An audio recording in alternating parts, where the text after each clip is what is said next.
mas o Senhor sabe, o Senhor conhece todas as coisas. Então eu quero ministrar ao seu coração a respeito de por que é que Deus nos disciplina. Eu sei que nenhum de nós gosta de passar por disciplina. Hoje pela manhã o Senhor nos deu uma palavra a respeito de que nós precisamos aprofundar, nós precisamos perseverar, nós precisamos alcançar um alvo. E nós vimos na palavra que o Senhor nos deu, depois eu acho que eu mandei um WhatsApp para todo mundo aí com o esboço da ministração, com o PowerPoint, né? E ali a gente fala a respeito de que Deus, Ele nos dá a sua graça para que a gente nos capacite, para que a gente possa andar pelo caminho. Mas na medida em que nós vamos andar por ele caminho e aonde nós vamos chegar, depende da nossa obediência à palavra de Deus. Se nós obedecemos, nós avançamos. Se nós desobedecemos, não tem como nós avançarmos, né? Então, os resultados de nossa vida, eles sempre vão depender de nós passarmos por uma prova. Nenhum de nós, eu não sei quantos de vocês lembram das provas da faculdade, né? Vocês lembram das provas da faculdade? Principalmente aquelas provas, né, Marcelo, que vai chegando no fim de ano, que a gente está desesperado para ter que ter nota, e a gente vai ter que resolver, tem que fazer, e a gente fica perdidão. Mas não tem como, queridos, fazer e ser aprovado em alguma coisa se não passar pela prova. Na nossa vida é a mesma coisa. Na nossa vida, nós vamos ter que lidar todo o tempo, em todo momento, com provas. Ou seja, nós temos que dar respostas diante das situações da vida e do que é que nós vamos fazer com aquilo que o Senhor nos dá. Então o tempo todo nós somos desafiados por Deus a passar por uma prova. A gente sabe de antemão que Deus nunca dá uma prova para alguém para ser reprovado. Nenhum professor, por mais pior, por mais ruim que ele seja, ele dá uma prova para um aluno para reprovar o aluno. A perspectiva do professor é fazer com que a prova seja capaz de aprovar o aluno, com o requisito mínimo básico, né? E às vezes até a gente facilita um pouco, porque a gente quer ver o negócio avançar, né? Quem sabe o aluno não aprendeu este ano, mas no ano seguinte ele recupera e ele vai longe. Mas muitas vezes nós falhamos na prova. Por que que nós falhamos na prova? Porque às vezes nós não compreendemos o porquê da prova. Nós ficamos brigando. Você já viram aquele aluno que quando o professor coloca a prova diante dele, em vez dele ficar preocupado como é que ele vai resolver a prova, ele fica brigando com o aluno, fica brigando com o professor. Por que que aquela questão está na prova? E ele fica querendo discutir com o professor, por que que esse assunto está na prova? Por que que não sei o quê? Por que que não avisou? Por que não sei lá? Por que não sei lá? Mas e fica aquela confusão na sala de aula por causa de uma questão da prova. Aí tem aluno que chega e fica lá, não, mas essa prova, essa pergunta vale 10, vale 5, vale meio, quanto é que vale? E fica aquele brigueiro. Quando na verdade a nossa função não é ficar discutindo a prova, é olhar para a prova e perceber que se a prova foi dada para nós, é porque nós temos capacidade de resolver. Deus, quando dá uma prova para mim e para você, Ele não te dá a prova para você ser reprovado. Aliás, Ele dá a prova conforme a tua capacidade. Deus nunca vai dar uma prova para alguém que a pessoa não tenha capacidade de resolver. Então Deus lida com a gente com base na nossa capacidade de lidar com os nossos problemas. Se Ele permite que você passe por uma circunstância desagradável, algo que você nunca sonhou na sua vida, é porque Ele sabe que você tem capacidade para resolver aquele problema. Porque o objetivo de Deus é fazer você ser aprovado. Mas aprovado para quê, pastor? Aprovado para fazer a mesma coisa que acontece na sua vida. Você entrou numa prova na faculdade, você passou do primeiro ano para o segundo, do segundo para o terceiro, do terceiro para o quarto, do quarto para o quinto. Quando você se formou, você falou assim, agora acabou, não tem mais prova. Aí você vai para o mercado de trabalho. E no mercado de trabalho, o tempo todo, você tem que provar que você é bom, você tem que provar que você conhece, você tem que provar que você sabe, você tem que provar isso, você tem que provar. Então, isso nunca vai acabar na nossa vida. Se você quer viver sem ter que passar por provas, no planeta Terra é impossível. No planeta Terra é impossível. O Sandro sabe disso. É gerente comercial. Aí quando ele consegue bater uma meta legal, o dono da empresa liga para ele e fala, ó Sandro, que maravilha, maravilha. Só que o que o gerente faz? O que o dono da empresa faz? No mês seguinte, ele pensa assim, puxa, se o cara conseguiu vender tanto, agora eu vou botar 20% a mais e ele vai ter que dar conta. E vai aumentando a prova não diminui. Então, quanto mais você passa pela prova, mais Deus vai dar a você a capacidade de enfrentar provas. E por que Deus faz isso? Porque Deus é uma pessoa malvada? Porque Deus é uma pessoa que é sádica, que quer ver você desesperado? Não, Ele faz isso para o meu próprio bem. O objetivo da prova não é para Deus, é para mim. A prova que Deus coloca para a minha vida não é para Ele, mas é para mim, é para eu perceber, é para eu crescer. Então abra sua Bíblia no Salmo 119, no versículo 65. Salmo 119, versículo 65.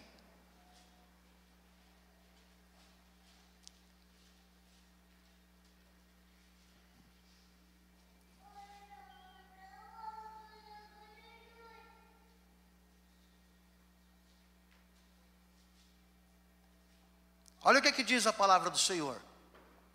Fizeste bem ao teu servo, Senhor, segundo a tua o quê? Palavra. Ensina-me bom juízo e ciência, pois criei nos teus mandamentos.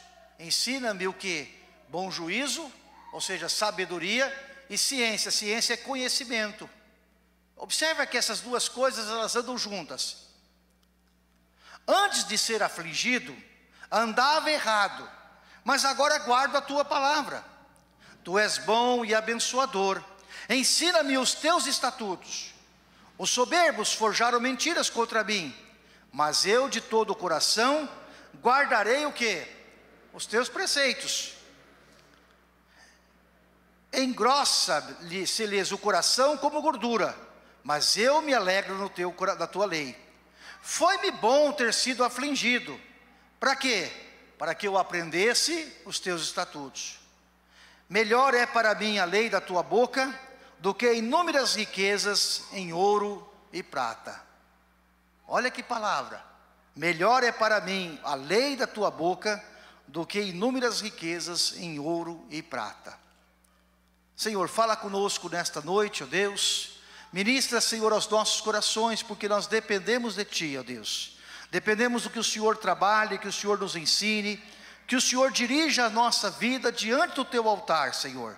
Nós somos dependentes de Ti e precisamos da Tua maravilhosa paz, alegria e direção, para que em tudo, ó Deus, o Teu nome seja engrandecido, em nome de Jesus. Então eu quero dar a vocês 6 razões pelas quais Deus nos prova. Se você tem uma caneta e quiser anotar, pode anotar. 6 razões pelas quais Deus nos prova.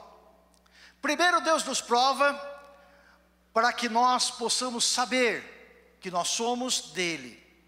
Deus nos prova para que a gente possa compreender que realmente nós somos dele. Lá em Deuteronômio, no capítulo 8, versículos 2 e 3, Deuteronômio está um pouquinho no começo ali da Bíblia. Deuteronômio capítulo 8, versículos 2 e 3.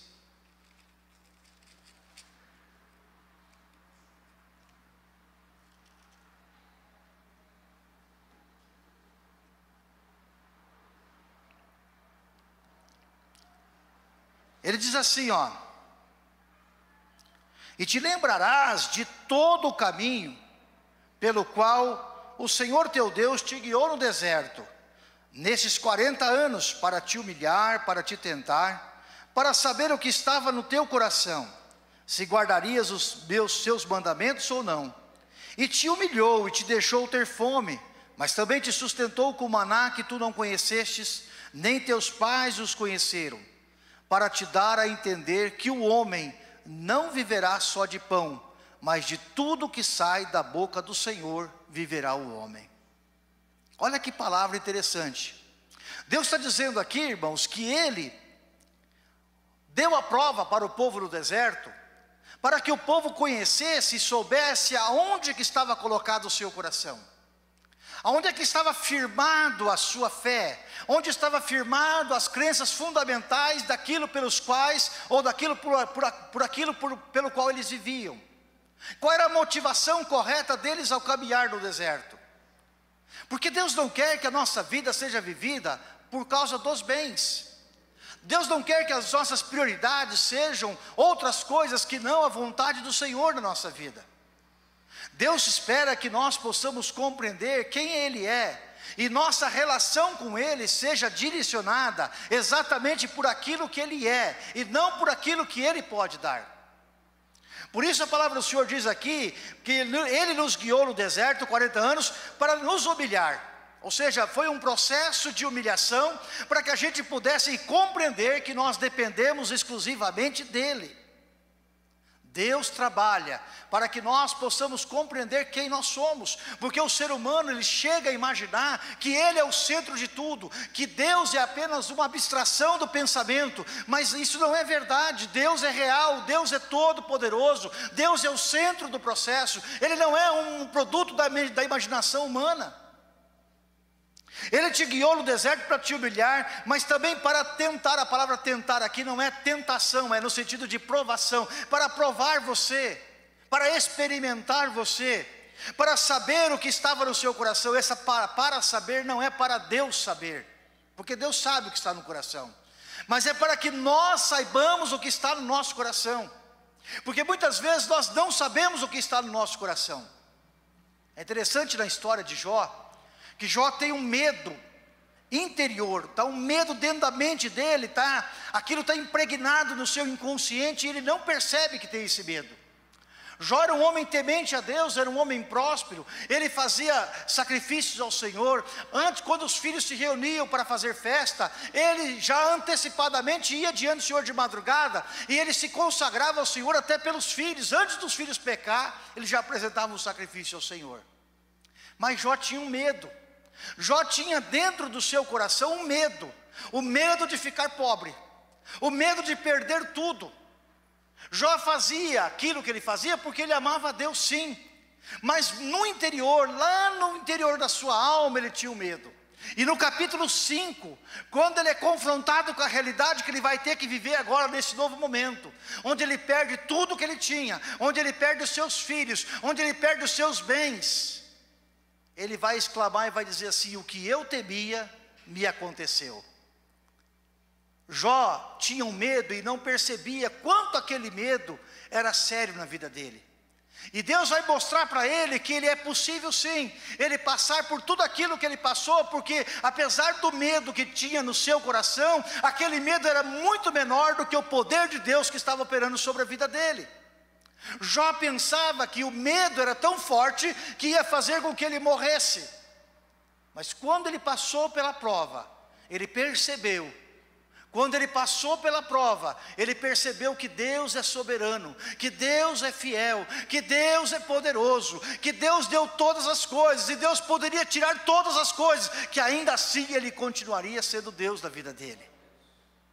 Não é que Deus não conhecesse o coração de Jó, Jó não conhecia o seu coração, então nós também não conhecemos o nosso coração. Às vezes falamos para Deus coisas como Pedro falou, por exemplo: Jesus, eu vou contigo até a morte. E Jesus olha para Pedro e diz: Pedro, você não sabe o que está falando, Pedro. Você está dizendo da boca para fora, mas você tem medo no seu coração. Você está dizendo uma coisa que o seu coração, na hora que passar pela prova, vai mostrar que você não tem. Então Deus faz a gente passar pela prova para que a gente veja exatamente onde é que está o nosso coração. Porque aí, quando nós somos confrontados com o nosso coração, nós somos humilhados, e quando Ele nos humilha, Ele nos deixou ter fome. É interessante isso. Nesse texto aqui, no Deuteronômio, no capítulo 8, versículo 3, ele diz assim: te humilhou e te deixou ter fome. Por que Deus deixou o povo ter fome?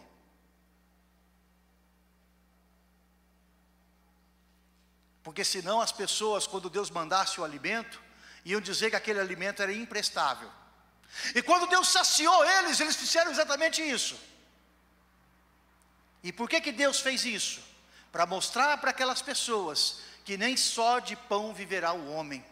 Você não vive pelo que você come de comida que entra para o seu estômago, mas você vive acima de tudo pela palavra de Deus sobre a sua vida. A palavra de Deus sobre a sua vida, ela é mais importante do que os bens, ela é mais importante do que o que você precisa para se alimentar, ela é mais importante do que tudo que possa vir sobre a sua vida.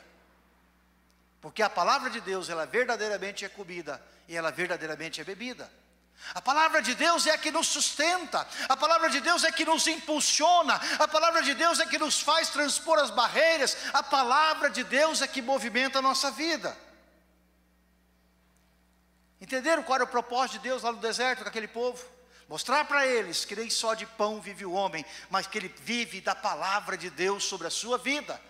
Portanto, você pode sim passar por um momento em que você é roubado, você pode passar por um momento em que as portas se fecham, você pode passar por um momento onde talvez vá faltar um alimento, você pode passar por um momento onde você talvez não tenha roupa, você pode passar por um momento onde as suas forças se acabam, mas é neste momento que você vai conhecer a providência de Deus sobre a sua vida, em nome de Jesus.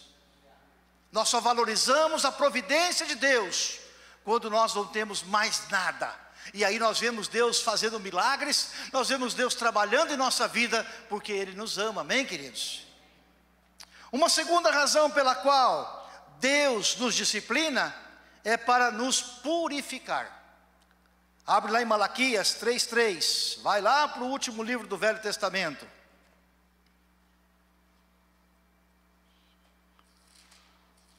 Malaquias 3:3.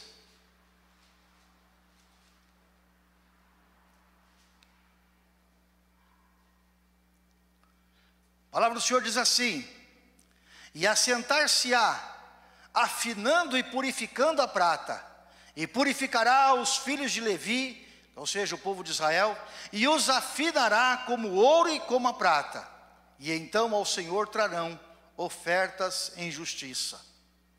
O que Deus está falando aqui? Deus está falando, queridos, que não é para te trazer oferta para a igreja, ou parar de trazer oferta para a igreja. Deus está dizendo a respeito de que nós podemos trazer a nossa oferta e ela ser até generosa e aos olhos humanos ser algo bastante valioso, mas se o nosso coração não estiver coerente com os princípios e os valores do reino, isso de nada serve diante de Deus para nós. Ou seja, o que Deus está dizendo é que o que Ele recebe não é o valor monetário, mas é a intenção do nosso coração em ofertar para Ele. E aí a palavra do Senhor diz aqui que Ele precisa nos purificar, porque como Ele conhece as intenções do nosso coração, Ele trabalha conosco para nos purificar, Ele trabalha conosco para tirar as impurezas. E aí Ele usa dois exemplos, o ouro e a prata, dois objetos que precisam ser tirados a impureza, porque a impureza no ouro e na prata rebaixam o seu valor, e assim também a impureza em nossa vida rebaixa o nosso valor. E Deus quer que nós sejamos puros diante dEle. Deus quer que nós tenhamos a nossa vida irrepreensível diante dEle. Então para isso, Deus nos refina. E o processo de refinar não é um processo tão simples. É um processo onde o ourives, ele aumenta o fogo, o ouro que é sólido se transforma num líquido, a prata que é sólida se transforma num líquido, e ele começa a mostrar aonde estão as impurezas vão ficando de um lado, as impurezas vão ficando de outro, e ele vai sendo refinado, vai sendo passado pelo fogo.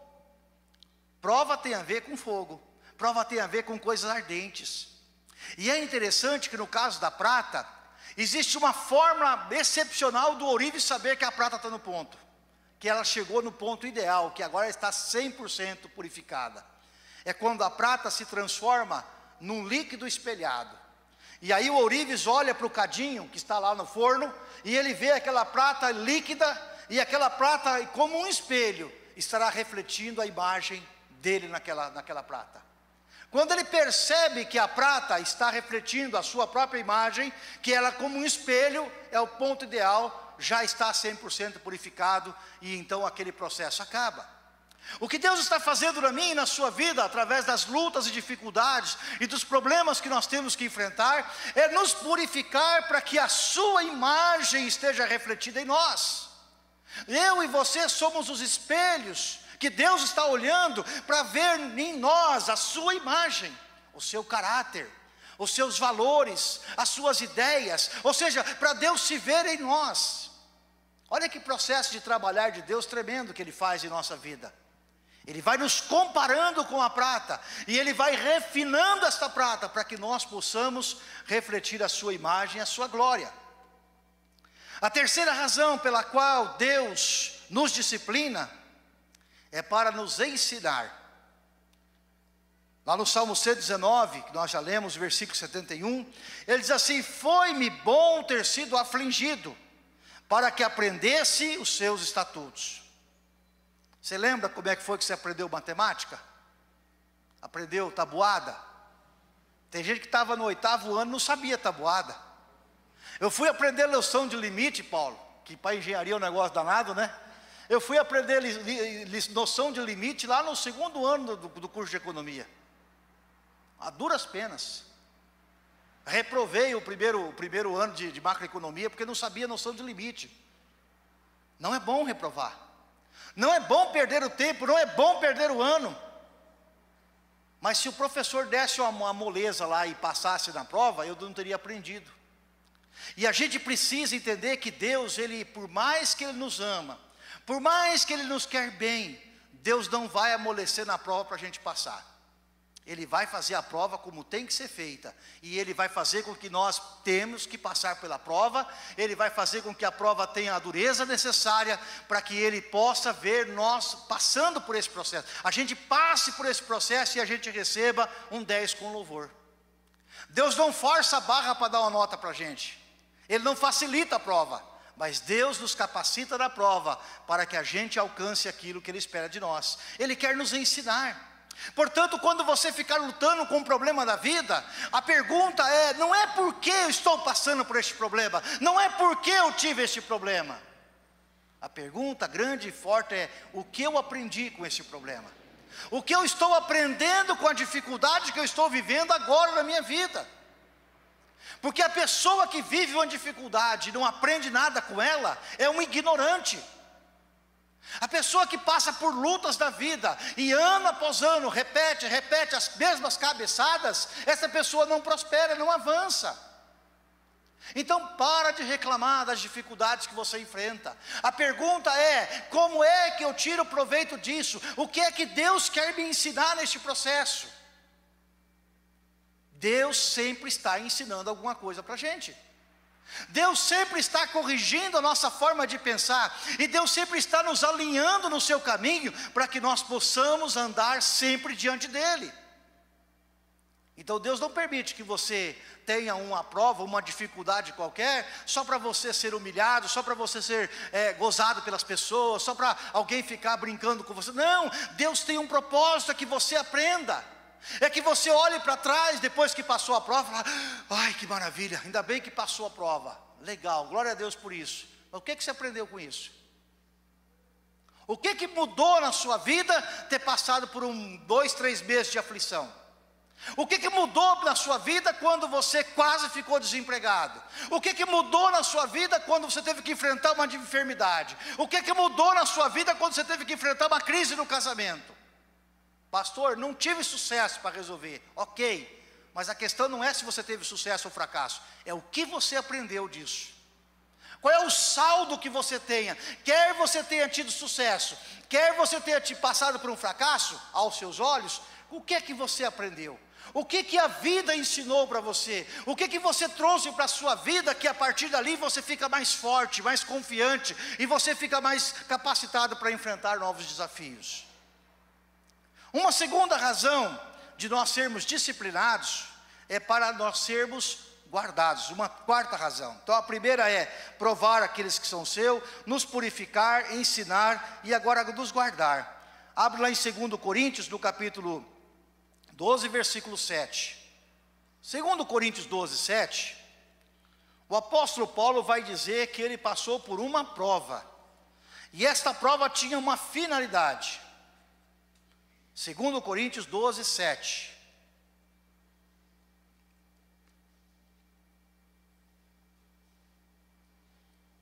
Para entender o contexto dessa prova, vamos ler a partir do versículo 2 do capítulo 12. 2 Coríntios 12, 2. Paulo está dizendo assim, conheço um homem em Cristo que há 14 anos, se no corpo não sei, se fora do corpo não sei, Deus o sabe, foi arrebatado até o 3º céu. E sei que o tal homem, se no corpo ou fora do corpo, não sei, Deus o sabe, foi arrebatado ao paraíso e ouviu palavras inefáveis que ao homem não é lícito falar. De um assim me gloriarei eu, mas de mim mesmo não me gloriarei, senão nas minhas fraquezas. Porque se quiser gloriar-me, não serei nécio ou louco, né? Porque direi a verdade, mas deixo isso para que ninguém cuide de mim mais do que em mim se vê ou ouve. E para que não me exaltasse pelas excelências das revelações, foi-me dado um espinho na carne, a saber, um mensageiro de Satanás, para me esbofetear, a fim de não me exaltar. Deus conhecia o Paulo. Deus conhece você. E às vezes Deus dá para a gente um dom, um talento, uma capacitação. Deus dá um presente para a gente. E a gente começa a se achar melhor. A gente começa a se achar mais espiritual do que os outros. A gente começa a se achar mais isso, mais aquilo. A gente começa isso e aquilo, e o nosso ego vai se inflando, a nossa bola vai se inflando. E aí o que é que Deus faz? Deus sabe que se nós deixarmos o nosso ego inflar, nós vamos ser atacados por um pecado chamado orgulho. Nós vamos começar a ter orgulho daquilo que nós conquistamos. E tem gente que tem orgulho daquilo que não conquistou. Eu sou o mais pobre dos pobres, né? Eu sou o pior dos piorzinhos. Então Deus trabalha contra a nossa vida para que a gente não seja inoculado por esse vírus do orgulho, e isso não venha ensoberbecer a nossa mente, a nossa alma, a ponto de estragar aquilo que Deus já fez em nós. Então de vez em quando Deus tem um alfinetinho lá no céu, Mancini, e Deus de vez em quando dá uma espetadinha assim, bem de leve, na bexiguinha da gente assim, no balãozinho. A gente fala, ai, doeu, né? Como é que Deus faz isso? Você faz um belo de um trabalho na tua empresa, você passa a madrugada inteira preparando o trabalho, organizando, aí você entrega para o teu chefe, aí você espera que eles vão ler, que eles vão dizer, puxa vida, uau, que coisa maravilhosa que você fez, hein? Sabe o que você recebe em troca? Fala, pô, mas só isso aqui que você fez? Que porcaria, hein? Qualquer estagiário faria isso que você fez. O que é isso? Às vezes nós temos dificuldade quando nós acontecesse com a gente. Fala, puxa vida, mas eu trabalhei a noite inteira, o final de semana inteiro, e aí chega lá, justamente tudo que eu fiz virou água e nada, virou água para água abaixo. A gente fica nervoso, mas ninguém reconhece o meu trabalho. Mas saiba que de uma certa forma é Deus protegendo a sua vida. Porque quando a gente cresce, os invejosos também crescem o seu olho sobre nós. E sabe, irmãos, tem gente muito mais olhando para você para te derrubar do que para fazer você levantar. Nem todo mundo que está do seu lado na hora da crise está do seu lado porque te quer ver você vencer. A maior parte das pessoas está do seu lado porque quer ver você cair. A maior parte das pessoas, quando você está na crise, elas não estão na crise porque elas querem que você supere, elas querem que você esteja ao mesmo nível delas. Esse é o grande problema. E aí Deus precisa nos guardar para que a gente não saia da estratosfera, para que a gente não saia da casinha, para que a gente não se ache mais do que nós realmente somos. E Deus nos guarda. Então quando de vez em quando você passa por uma situação como essa, em que você não é exaltado, ninguém reconhece o seu dom, o seu talento, às vezes nem o marido reconhece, né? Aí veio outro para falar alguma coisa. Então, você precisa entender que às vezes Deus vai permitir que isso aconteça na sua vida, mas é para te guardar, é para que você se mantenha no lugar, para que você saiba que da mesma forma como Ele permitiu você crescer, se você não tomar cuidado, você pode cair. Então Deus faz isso com Paulo. Deus leva Paulo do céu, no paraíso, mostra tudo para ele. Paulo desce na terra, Paulo fala, mas agora eu sou o cara. Eu sou o maior dos apóstolos, agora eu sou o cara. E ele começa a fazer isso, ele sai, vai pregar e faz campanha, e as coisas vão acontecendo, e o povo se converte, é cura, libertação, expulsa o demônio daqui, e faz um monte de coisa. Mas de repente Deus tem que desinflar o ego do Paulo. Fala, ô Paulão, calma, você não é tudo isso não, calma aí meu filho. Tem mais gente nessa jogada aí, tem mais gente que eu quero usar, não é só você não. Você não é o rei da cocada, você não é o último biscoito do pacotinho. Calma, Paulo, você é mais um na multidão que está trabalhando para mim. Eu gosto de você, eu preciso de você, mas tem mais gente.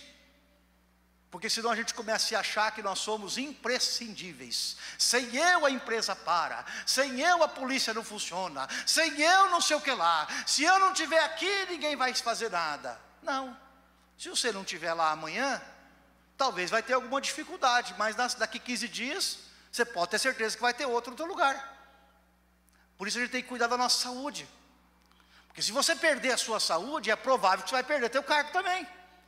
Se você perder a tua saúde, é provável que você vai perder os teus clientes. Ainda mais você se trabalha por conta.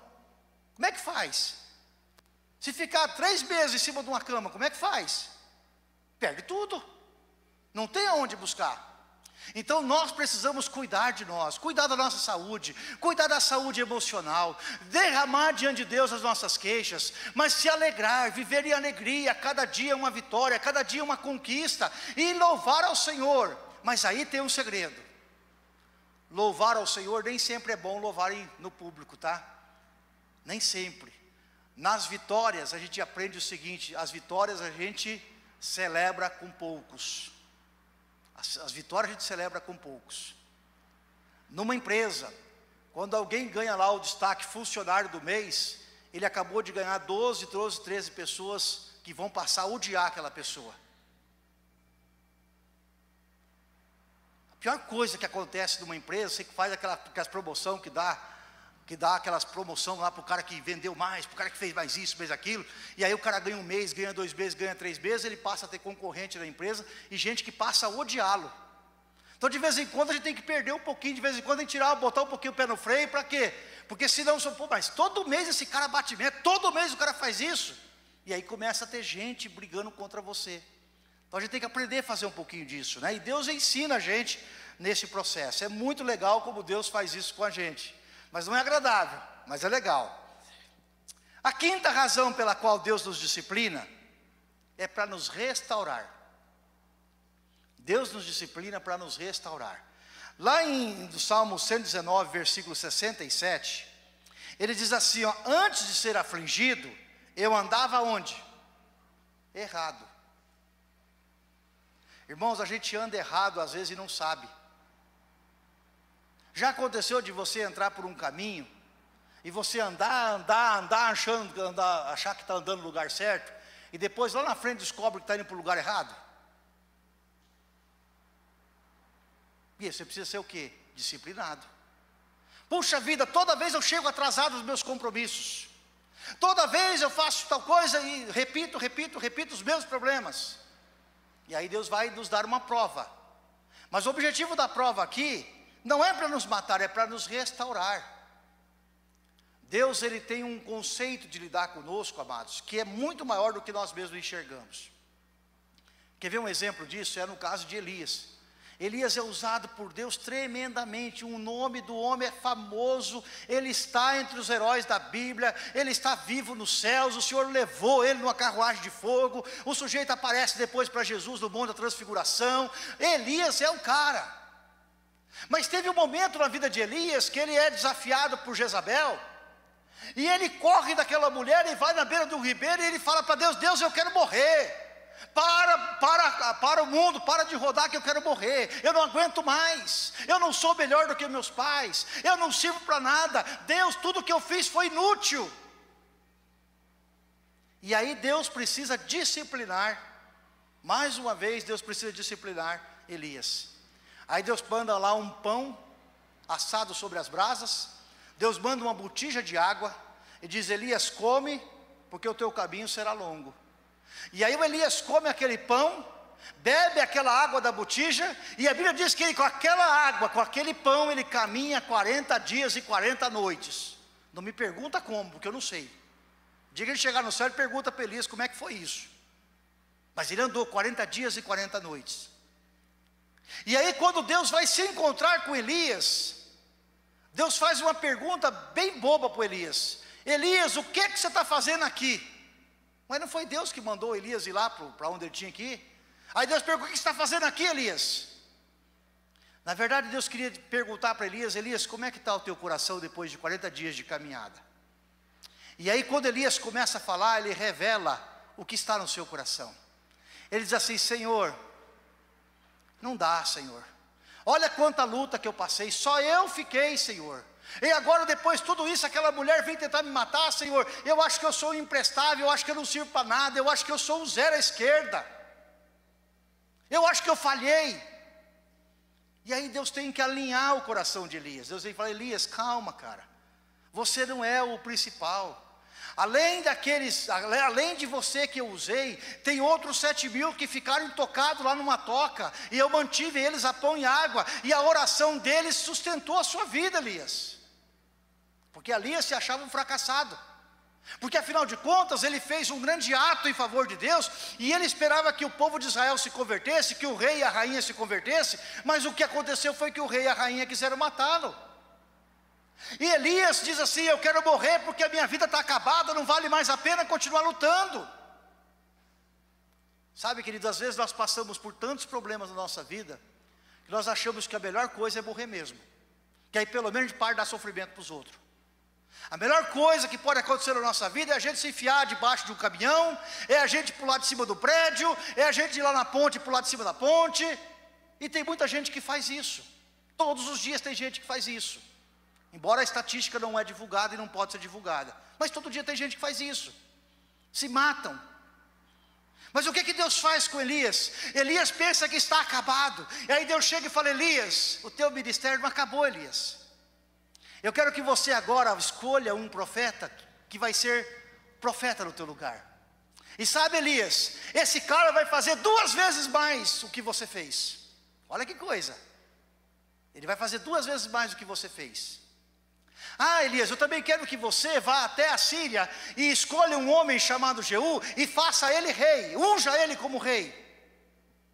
E depois nós vamos ver que o Jeú, lá na história, foi o cara que veio levantado por Deus para resolver o problema de Acabe. Acabou com Acabe e acabou com a Jezabel.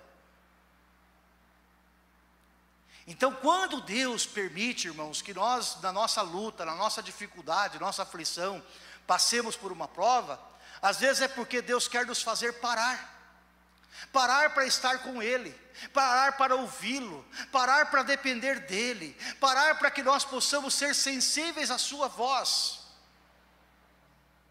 Elias imagina que Deus vai aparecer no meio de um trovão, vai aparecer no meio de um fogo, como Deus tinha se mostrado no Monte Carmelo, e aí Deus se mostra de uma forma extremamente suave para Elias.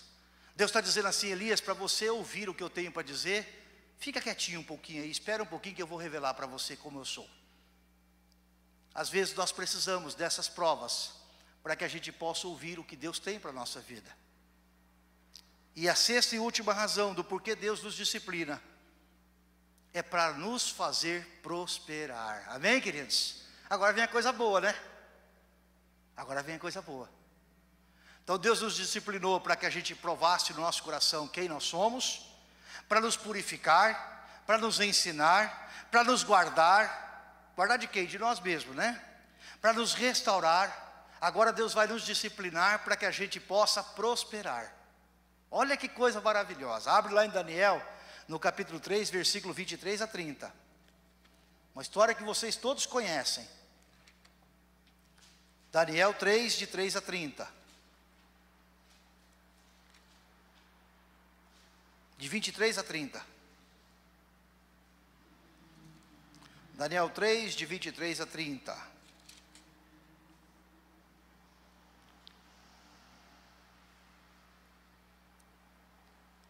Olha o que diz lá a Bíblia: e estes 3 homens, Sadraque, Mesaque e Abidnego, caíram atados dentro do forno de fogo ardente. Então o rei Nabucodonosor se espantou e se levantou depressa, falou e disse aos seus capitães: não lançamos nós 3 homens atados dentro do fogo? Responderam e disseram ao rei: é verdade, ó rei. E respondeu e disse: eu, porém, vejo 4 homens soltos, que andam passeando dentro do fogo, e nada há de lesão neles, e o aspecto do quarto é semelhante ao filho dos deuses. Então se chegou Nabucodonosor à porta do forno de fogo ardente, falou e disse: Sadraque, Mesaque e Abidnego, servos do Deus Altíssimo, sai e vinde. E então Sadraque, Mesaque e Abidnego saíram do meio do fogo, e ajuntaram-se aos sátrapas, e aos prefeitos, e aos presidentes e capitães do rei. contemplando esses homens, e viram que o fogo não tinha poder algum sobre os seus corpos, nem um só cabelo da sua cabeça tinha queimado, nem as suas capas se mudaram, nem cheiro de fogo tinha passado sobre eles. Falou Nabucodonosor e disse: bendito seja o Deus de Sadraque, Mesaque e Abidnego, que enviou o seu anjo e livrou os seus servos, que confiaram nele, pois não quiseram cumprir as palavras do rei, preferindo entregar os seus corpos para que não servissem nem adorassem algum outro Deus, senão o seu Deus. Por mim, pois, é feito um decreto pelo qual todo povo, nação e língua, que disser blasfêmia contra o Deus de Sadraque, Mesaque e Abidnego, seja despedaçado e sua casa seja feita um monturo, porquanto não há outro Deus que possa livrar como este. Olha o versículo 30 agora. Então o rei fez prosperar Sadraque, Mesaque e Abidnego na província da Babilônia. Toda prova que Deus permitir na sua vida é para te prosperar, querido. É para te levar mais longe. É para fazer você alcançar o que Ele tem de melhor para a sua vida. A prova é sempre para te colocar num lugar melhor. Por isso que nós cristãos podemos afirmar: o melhor está por vir. O melhor está por vir. O melhor sempre está por vir em nossa vida. Quando a nossa vida aqui na terra se acabar, quando nós não tivermos mais força para tomar um banho sozinho, quando nós não tivermos mais força para se alimentar sozinho, pode ter certeza, o melhor ainda está por vir. Porque a morte não é o fim, mas é a passagem para desfrutar da vida eterna com o Senhor, na glória, no paraíso celestial. O melhor de Deus está sempre por vir. Então Deus, irmãos, Ele está trabalhando para prosperar a sua vida, para que você se torne um profissional melhor, uma pessoa melhor, uma mãe melhor, um pai melhor, um esposo melhor, uma esposa melhor, alguém que volte a sonhar para alcançar coisas grandes em nome de Jesus. Amém, queridos? Por isso que caminhar com Deus é sempre subir degraus, sempre subir degraus. E se você quer experimentar isso na sua vida, não reclame das provas, passe por elas, de cabeça erguida, passe por elas, porque o Senhor é contigo, caminhe com o Senhor, deixe Deus conduzir, deixe Deus trabalhar, e você vai ver que Deus estará presente com você todos os dias, e você experimentará milagres, dia após dia na sua vida. Eu tinha um mentor, lá em Campinas, pastor Corber, e eu falava sempre para ele assim: olha, eu gosto muito de contar testemunhos de milagre.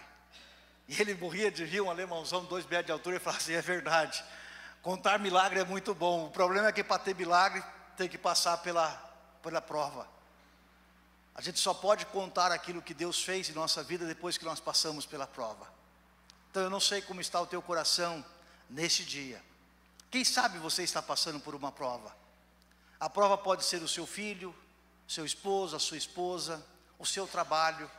A prova pode ser a sua emoção, o seu sentimento. Às vezes, pior do que aquilo que podem nos fazer, é aquilo que nós fazemos com nós mesmos. Se olha no espelho e olha e diz assim: mas eu sou uma porcaria, não valho nada. Isso é a pior coisa que pode acontecer conosco, porque não conseguimos compreender que nós somos a imagem e semelhança de Deus. Ainda que imperfeitos, num corpo imperfeito, ainda que limitados pela nossa mente, pela nossa capacidade, mas nós somos filhos de Deus, e como filhos de Deus, Ele já nos deu tudo o que nós precisamos, para alcançar aquilo que Ele projetou para nós. Portanto, não deixe essas coisas jogar contra você. Se alguém trouxe um desafio na sua vida, nunca corra de desafio, nunca diga assim: ah, isso aí é para outro, ah, isso aí é para aquele, para eu. Não, pode ser, claro que Deus realmente tenha para outra pessoa. Às vezes Deus quer que a gente passe para outro mesmo, né, para a gente poder entender que tem outros que podem fazer melhor do que a gente.